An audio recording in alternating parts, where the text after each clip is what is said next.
បាទជំរាបសួរពុកម៉ែបងប្អូនថ្ងៃនេះខ្ញុំបាទមានទូអង្គវត្ថុស័ក្តិសិទ្ធិ3ឈុតបងប្អូនណាសម្រាប់ចែកម្លែកជូនដល់បងប្អូនបច្ច័យរៀងទន្ទុនបងប្អូនបាទបច្ច័យមួយឈុតនេះ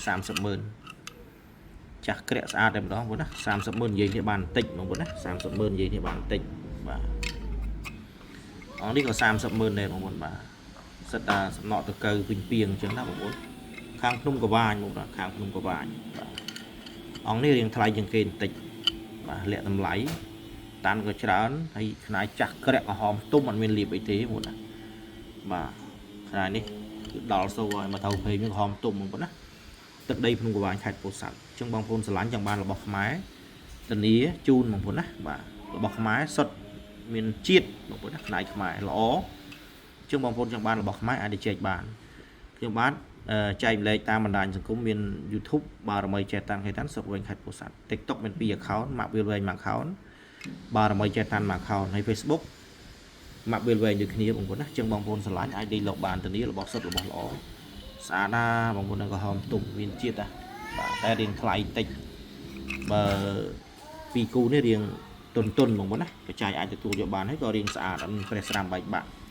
ខ្នាយខ្មែរបងប្អូនអត់សូវមានបច្ច័យលេងល្មមទៅតាមធនធានរបស់យើងអញ្ចឹងណាបងប្អូនបាទបើបងប្អូនចង់បានរៀងអែមដែរអញ្ចឹងគុណភាពទៅតាមហ្នឹងតែសំខាន់របស់ខ្មែរយើងផ្សាយផ្សំទេបងណាចាពាក្យដល់ផ្សាយផ្សំអញ្ចឹងបងណា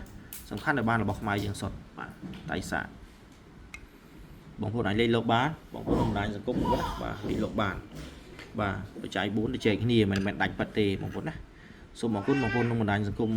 Facebook TikTok YouTube បងប្អូនណាឬដល់ណាផ្ញើចិត្តនឹកដល់ហ្នឹងអធិស្ឋានផងបងប្អូនខមមិនសួរតម្លៃក្នុង Facebook TikTok ខ្ញុំមិនអាចឆ្លើយបានទេប្រាប់បានទេមិនទៅកំណាញ់ទេធ្វើមកប្រាប់តម្លៃក្នុងហ្នឹងតែខុសគោលការណ៍ហើយបងប្អូនស្រឡាញ់ពិតឆាតមកបាទឆាតមកថាឥឡូវជាវប៉ុន្មានបាទភាសាអ្នកចែកម្លែកភាសាអ្នកគ្រប់មិនភាសាអ្នកលក់អ្នកដូរទេបងប្អូនណាភាសាវត្ថុស័ក្តិសិទ្ធិមិនប្រើភាសាអីវ៉ាន់ឬក៏យកមកប្រើទេអត់ទេបងប្អូនពាក្យវត្ថុអសិទ្ធយកមកគោរពបូជាយកមកលើកទូលសូមសេចក្តីសុខមិនប្រើភាសាខ្មែរជាអីវ៉ាន់ដូចអីវ៉ាន់យើងប្រើប្រាស់អត់ទេណាខុសហើយគឺបងប្អូនក្នុងបណ្ដាញសង្គមនិយាយខុសច្រើនអ្នកខ្លះក៏ត្រូវវត្ថុស័ក្តិសិទ្ធគឺយកមកគោរពបូជាមិនមែនលក់មិនដូរទេប្រើភាសាជាវឬក៏ចែកម្លែកអញ្ចឹងណាបងប្អូនខ្ញុំមិនជាអ្នកចេះដឹងទេបងប្អូនប៉ុន្តែវាខុសបាទភាសាលក់ភាសាដូរនេះខុសណាហើយមួយបងប្អូនហ្នឹងយកមកប្រើបានអត់ទេមិនភាសាប្រើទេគោរពបូជាទុកថែរក្សាការពារខ្លួននេះបានត្រូវក្នុងក្បួនអញ្ចឹងណាបងប្អូន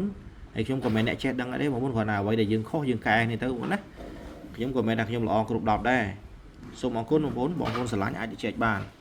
យើងអាចយកទៅគោរពបូជាបានភាសាលក់ភាសាដូរក៏មិនថាខុសទេវាត្រូវគ្រាន់តែវាអត់សមនៅជាមួយលោកអញ្ចឹងបងប្អូនណាអត់ខុសទេនិយាយត្រូវគ្រាន់តែវាមិនចំលក្ខខណ្ឌនៃក្រិតក្រមរបស់ទូអង្គវត្ថុស័ក្តិសិទ្ធិសូមអរគុណបងប្អូនសូមជម្រាបលាអរគុណច្រើន